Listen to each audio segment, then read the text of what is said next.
Hello दोस्तों, स्वागत है आप लोगों को मेरे यूट्यूब चैनल में। तो आज के इस वीडियो में हम क्लास 9 के जो एग्ज़ाम होने वाला है टर्म 1 5 मई को, उसके मॉडल सेट 1 को इस वीडियो में हम हल करने वाले हैं। तो देखिए लिखा है कक्षा 9, ठीक ना, लिखा है कक्षा 9।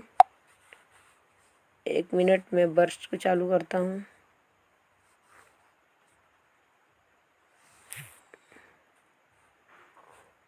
कक्षा 9 विषय गणित, समय 1 घंटा 30 मिनट, पूर्णांक 40, ठीक ना। आगे समान निर्देश दिया है, सभी प्रश्न अनिवार्य, यानी सभी प्रश्नों का उत्तर देना अनिवार्य है, जरूरी है, ठीक ना। प्रश्नों की कुल संख्या 40 है, कुल प्रश्नों की संख्या 40 है। प्रत्येक प्रश्न के लिए 1 अंक निर्धारित है, यानी कि एक क्वेश्चन में से एक आंसर सही करने पर 1 नंबर मिलेगी, ठीक ना। एक क्वेश्चन सही करने पर प्रत्येक प्रश्न के 4 विकल्प दिए गए हैं, इनमें से एक सही विकल्प का चयन कीजिए। 4 विकल्प दिया गया, यानी कि 4 ऑप्शन, उसमें एक ऑप्शन को सही ऑप्शन को चयन करना है कि चुनना है। आगे है, गलत उत्तर के लिए कोई अंक नहीं काटे जाएंगे, यानी गलत उत्तर हो गया, गलत आंसर दे दिया प्रश्न का, तो उसमें नेगेटिव मार्क नहीं काटेगा, ठीक ना। अब चलते हैं क्वेश्चन की ओर। क्वेश्चन है 1 नंबर का, निम्नलिखित में से कौन परिमेय संख्या है। तो पहला ऑप्शन है 3, दूसरा ऑप्शन है 10√3, तीसरा ऑप्शन है पाई, चौथा ऑप्शन है इनमें से कोई नहीं, ठीक ना। तो पहला ऑप्शन जो है बिल्कुल सही आंसर है। 3 के नीचे कुछ नहीं तो क्या है, 1, और ये P/Q के रूप में हम लिख सकते हैं, इसीलिए 3 क्या है, परिमेय संख्या है, ठीक है ना। तो ऑप्शन नंबर ए जो है बिल्कुल सही आंसर। अब चलते हैं अगला क्वेश्चन की ओर। अगला क्वेश्चन है 2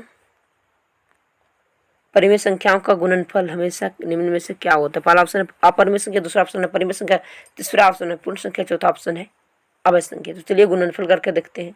2 परिमेय संख्या, चलिए 5 ले लेते हैं एक उदाहरण के लिए, और एक 9 ले लेते हैं। दोनों परिमेय संख्या है, गुना करेंगे तो क्या आया, 45, यानी कि परिमेय संख्या आया।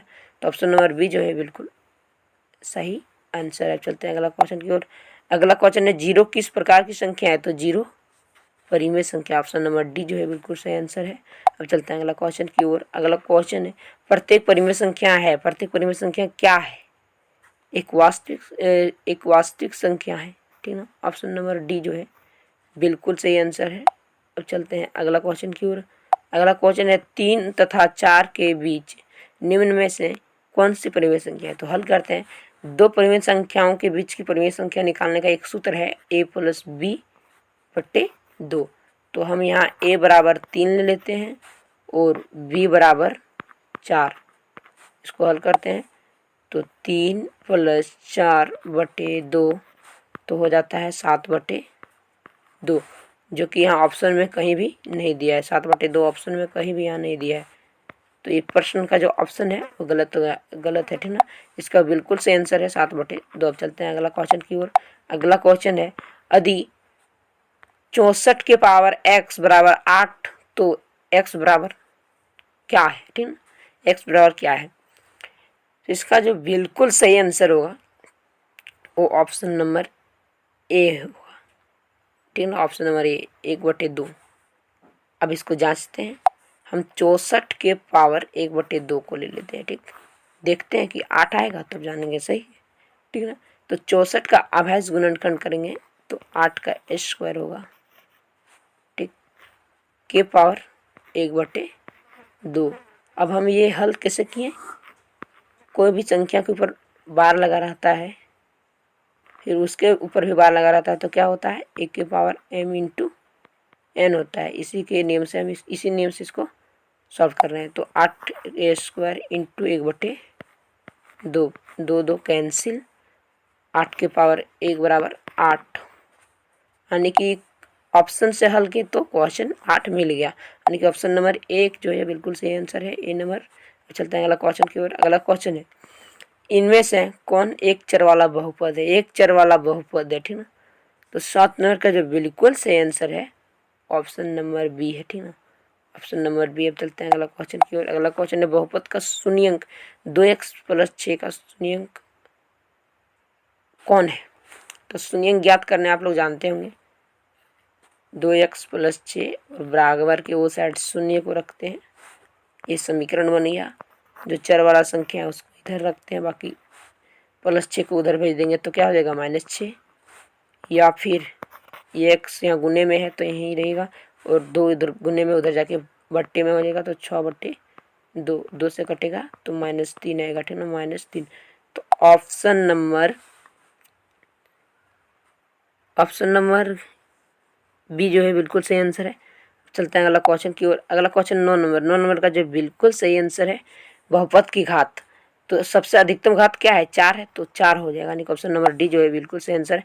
चलते हैं अगला क्वेश्चन की ओर। अगला क्वेश्चन 11 नंबर का, 2x³ - 5x² - x+3 में से x² का गुणांक है। एकदम VVI क्वेश्चन है, ठीक ना, एक क्वेश्चन आएगा, ठीक, परीक्षा में फिक्स है आएगा ये क्वेश्चन।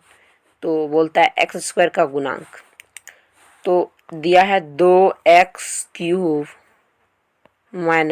5x² - x+3। तो यहाँ x² का गुणांक पूछा रहा है, यानी कि x² के पहले वाली संख्या, तो इसकी पहले क्या है -5, -5 बी नंबर जो है बिल्कुल सही आंसर है। चलते हैं अगला क्वेश्चन की ओर। अगला क्वेश्चन, अधिक किसी बहुपद px बराबर x⁻31 + 1 को x - 1 से विभाजित किया जाता है तो शेषफल होगा। तो सबसे पहले px बराबर यहाँ दिया है x - 1, तो इसका शून्य ज्ञात करेंगे तो क्या होगा, +1 होगा, ठीक ना, +1 होगा, x बराबर +1, तो p की जगह यहाँ x की जगह 1 बैठाएंगे, फिर यहाँ x की जगह 1 और उसके पावर 31 के +1, तो 1 को 31 बार गुना करेंगे तो 1 ही आएगा, +1 दोनों जोड़ेंगे तो 2 आएगा, यानी कि ऑप्शन नंबर डी जो है बिल्कुल सही आंसर है। अब चलते हैं अगला क्वेश्चन की ओर। अगला क्वेश्चन, निम्न में से कौन सा बहुपद द्विपदीय है, तो द्विपदीय बहुपद कौन से है, तो ऑप्शन नंबर ए की बात करें तो ये द्विपदीय है, ऑप्शन नंबर बी की बात करें तो ये द्विपदीय नहीं है, ऑप्शन नंबर सी की बात करें ये भी द्विपदीय है, ऑप्शन नंबर डी की बात करें तो ये भी द्विपदीय है। यहाँ 3 आंसर दिया है, लेकिन ये क्वेश्चन जो है, क्वेश्चन लिखने वाले या क्वेश्चन को मिस्टेक कर दिया लिखने में। यहाँ होता है निम्न में से कौन सा बहुपद द्विपदीय नहीं है, तब इसका आंसर 9x होता है। अब यहाँ द्विपदीय पूछा है तो तीनों ऑप्शन नंबर ए, सी और डी सही होगा, लेकिन एक प्रश्न है जो गलत है।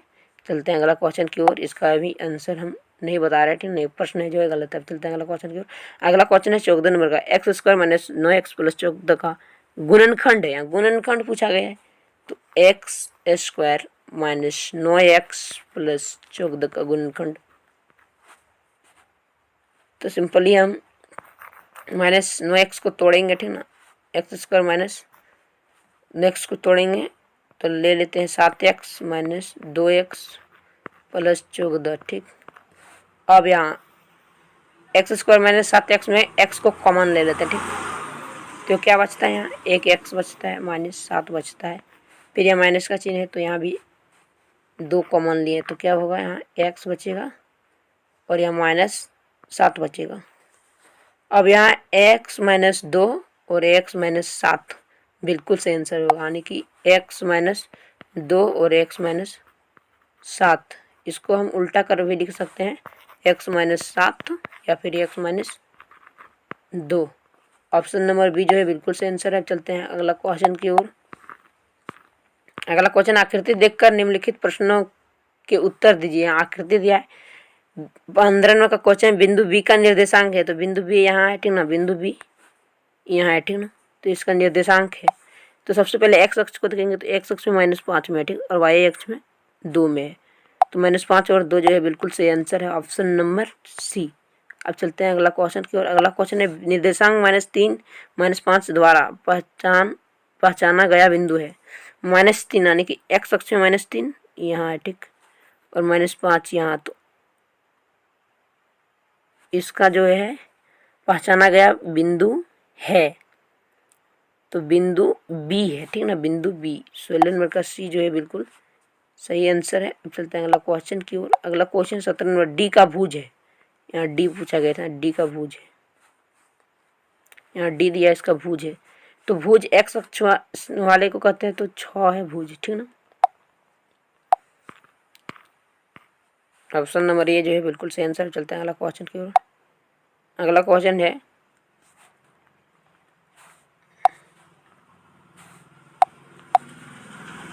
तो एच की कोटि है, यहाँ एच की कोटि, तो यहाँ बिंदु एच को हम ढूंढेंगे, ठीक ना, बिंदु एच को यहाँ ढूंढेंगे। तो बिंदु एच यहाँ है और इसका जो निर्देशांक है वो -5 और -3 है, ठीक ना। बिंदु एच का कोटि इसमें कौन है, कोटि है -3, तो -3 जो है बिल्कुल सही आंसर है। चलिए टिक करते हैं, ऑप्शन नंबर बी जो है बिल्कुल सही आंसर। चलते हैं अगला क्वेश्चन की ओर। अगला क्वेश्चन बिंदु एम का निर्देशांक है, तो बिंदु एम को हम यहाँ ढूंढेंगे, ठीक ना, बिंदु एम को ढूंढेंगे। तो बिंदु एम यहाँ है, ठीक, इसका निर्देशांक, तो इसके सीधा में इधर एक रेखा आई, ये आप नहीं सोच लीजिएगा, ये तो बिंदु बी की है, ई की, सॉरी ई की, बिंदु ई की है, लेकिन बिंदु एम का निर्देशांक कहाँ रेखा पर है यहाँ, ठीक ना, एक्स अक्ष पर।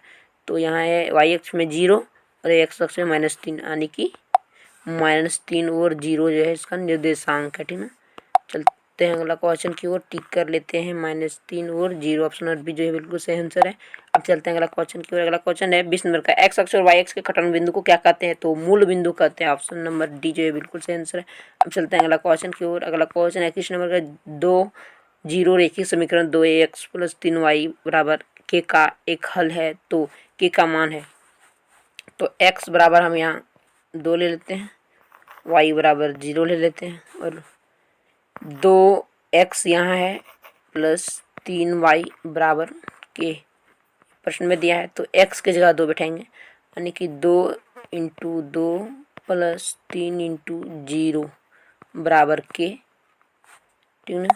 तो 2 × 2 + 3 × 0 बराबर के, तो 2 और 2 गुना करेंगे तो 4 होगा, प्लस 3 कितना हुआ, के बराबर हुआ, यानी कि के बराबर 7।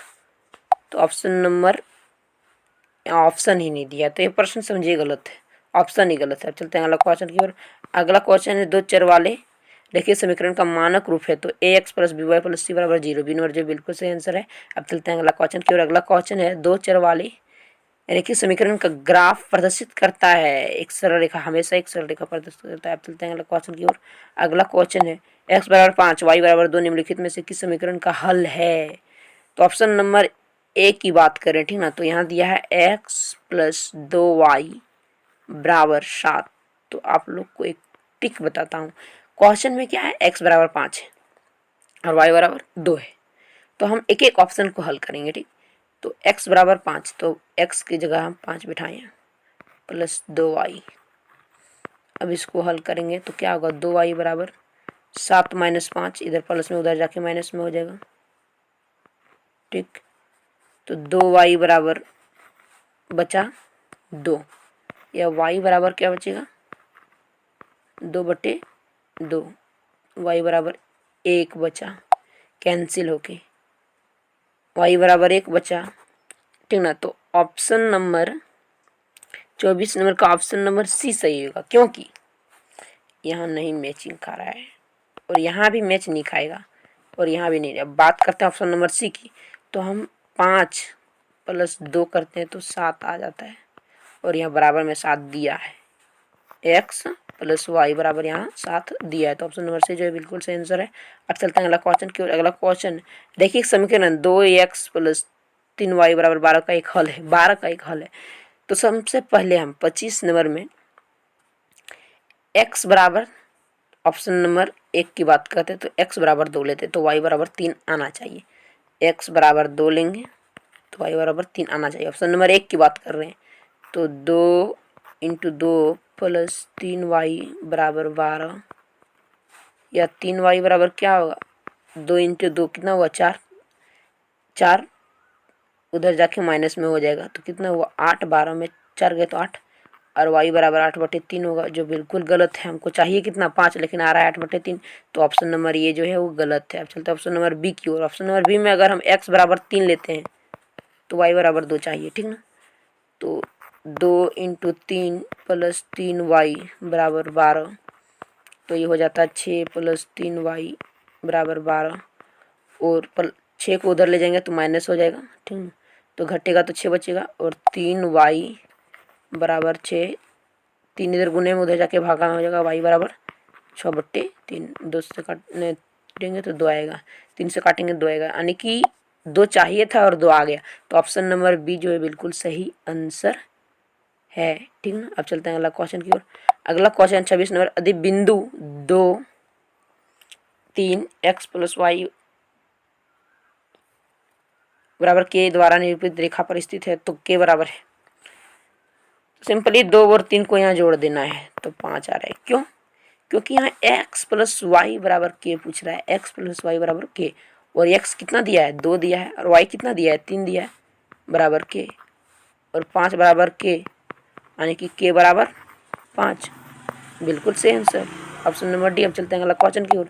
अगला क्वेश्चन, रैखिक समीकरण 4x + 3y बराबर 12 का आलेख x अक्ष के किस बिंदु पर प्रतिच्छेद करेगा? आलेख x अक्ष के किस बिंदु पर प्रतिच्छेद करेगा? तो यहाँ x अक्ष के किस बिंदु पर प्रतिच्छेद करेगा, यानी कि y बराबर 0 होगा। जब x कोई भी कार्तीय तल में, ठीक है, कार्तीय तल में अच्छा से बन नहीं रहा है, x अक्ष पर प्रतिच्छेद करेगा, ठीक ना, तो y बराबर तो 0 होगा, वो तो जानते हैं हम लोग, ठीक ना, y बराबर 0 होगा। तो हम यहाँ लिखेंगे y बराबर 0, ठीक। तो 4x + 3y बराबर 12 दिया है, और यहाँ y बराबर 0 लेंगे तो 4x + 3 और 0 गुना होगा तो 0 बराबर 12, और x बराबर क्या होगा, इधर गुने में उधर जाके 4 बट्टे में, यानी कि 12/4, 4 से 12 को काटेंगे 3 आएगा, तो 3 और 0, ठीक ना। तो अगर हम y बराबर 0 लिए, ठीक ना, तो x बराबर कितना आया 3। जबकि हम निर्देशांक को कैसे लिखते हैं, पहले x लिखते हैं उसके बाद y लिखते हैं। तो x क्या है, x बराबर 3, y बराबर 0। तो ऑप्शन नंबर सी जो है बिल्कुल सही आंसर है। अब चलते हैं अगला क्वेश्चन की ओर। अगला क्वेश्चन, 60 डिग्री का पूरक कोण का मान क्या होगा? 60 डिग्री का पूरक कोण का मान क्या होगा? तो 90 डिग्री में 60 डिग्री घटा देंगे तो कितना बचेगा 30 डिग्री। ऑप्शन नंबर ए जो बिल्कुल सही आंसर है। चलते हैं अगला क्वेश्चन की ओर। अगला क्वेश्चन, वह कोण जो 90 डिग्री से अधिक तथा 180 डिग्री से कम कहलाता है। तो 90 डिग्री से अधिक, ठीक ना, 90 डिग्री से अधिक और 180 डिग्री से कम हो, वो कौन क्या कहलाता है? अधिक कोण। ऑप्शन नंबर सी जो बिल्कुल सही आंसर है। अब चलते हैं अगला क्वेश्चन की। अगला क्वेश्चन है, उस कोण की माप क्या है जो अपने पूरक कोण की आधे से 30 डिग्री अधिक हो।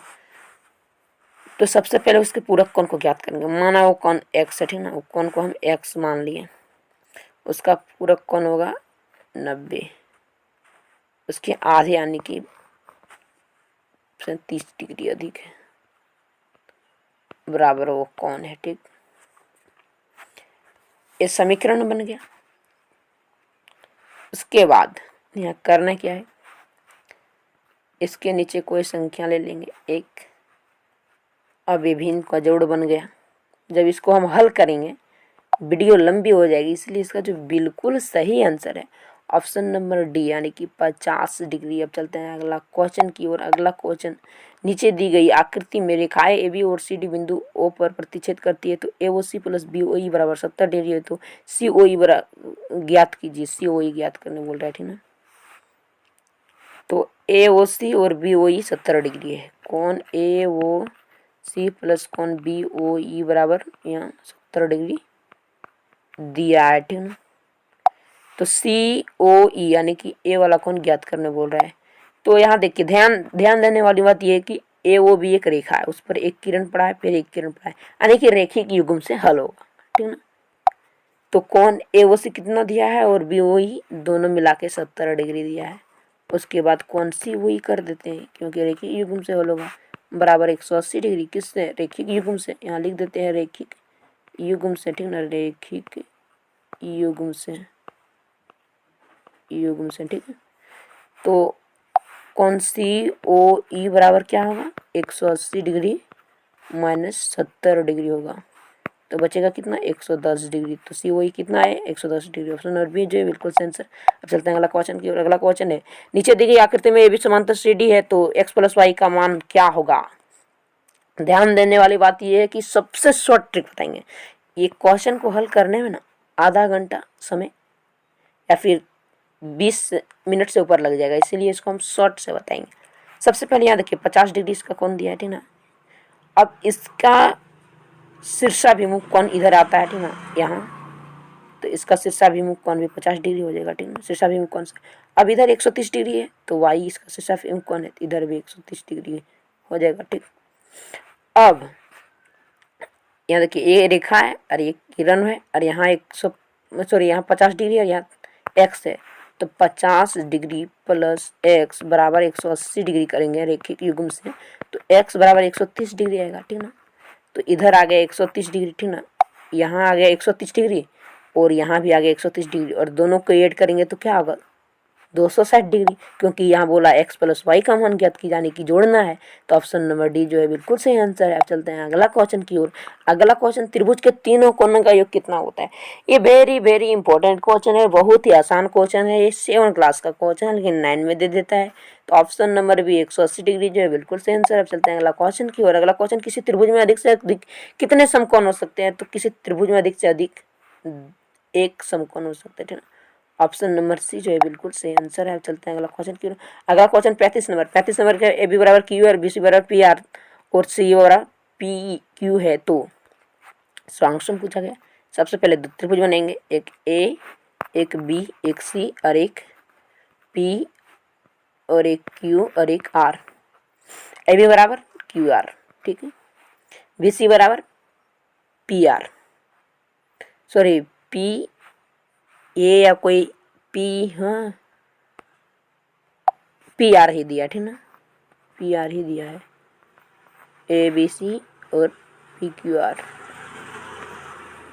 ए बी बराबर क्यू आर और बी सी बराबर पी आर, ठीक ना, और सी ए बराबर पी क्यू। तो ये दोनों जब स्वांगसम होगा तो क्या होगा, त्रिभुज सी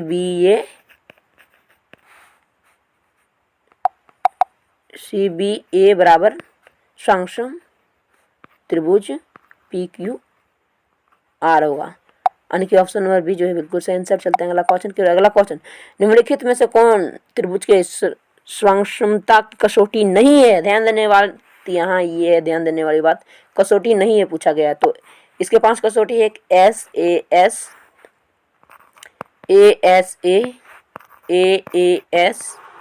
एस एस और आर एच एस, ये कसौटी है, तो उसमें कौन नहीं आता है, एस एस ए नहीं आता। ऑप्शन नंबर सी जो है बिल्कुल सही आंसर है। अब चलते हैं अगला क्वेश्चन। अगला क्वेश्चन 37 नंबर, दो त्रिभुज स्वांगसम होते हैं यदि इन त्रिभुजों के दो कोणों के युग्म बराबर हो तथा वह भुजा जिस पर दोनों कोण बन रहे हैं बराबर हो, तो किस प्रकार का स्वांगसम होगा। दो त्रिभुज लेते हैं, जब ये कोण बराबर है और ये भी कोण बराबर है, इसके सामने वाली भुजा दोनों बराबर है, तो इसके सामने वाली भुजा बराबर है, तो ए भुजा को साइड मान लिए, यानी कि भुजा इंग्लिश में एस से दिखाते हैं, ये कोण को ए मान लिए, फिर ये भुजा को एस और इधर भी यही S A S. Option number C जो है बिल्कुल सही आंसर। चलते हैं अगला क्वेश्चन की ओर। अगला क्वेश्चन है, समबाहु त्रिभुज का प्रत्येक कोण होता है, तो समबाहु त्रिभुज का प्रत्येक कोण 60 डिग्री होता है। ऑप्शन नंबर ए जो है बिल्कुल सही आंसर है। चलते हैं अगला क्वेश्चन की ओर। अगला क्वेश्चन 39 नंबर का, यदि एक त्रिभुज की तीनों भुजाएं दूसरे त्रिभुज की तीनों भुजाएं के बराबर हो, दोनों त्रिभुज स्वांगसम होते हैं। कहता है एक त्रिभुज की तीनों भुजाएं, ये तीनों भुजाएं और एक त्रिभुज की तीनों भुजाएं, मान लीजिए त्रिभुज ए बी सी और ये पी क्यू आर है, तो दोनों स्वांगसम होगा एस एस, यानी कि साइड साइड साइड। तो ऑप्शन नंबर ये जो बिल्कुल सही आंसर। चलते हैं अगला क्वेश्चन और लास्ट क्वेश्चन, आकृति में त्रिभुज बीओसी तथा त्रिभुज एओडी स्वांगसमता के किस नियम से स्वांगसम है। तो ध्यान देने वाले थे, यहाँ एक भुजा है, यहाँ एक कोण है और यहाँ भी एक कोण बनेगा, ठीक, यानी कि एस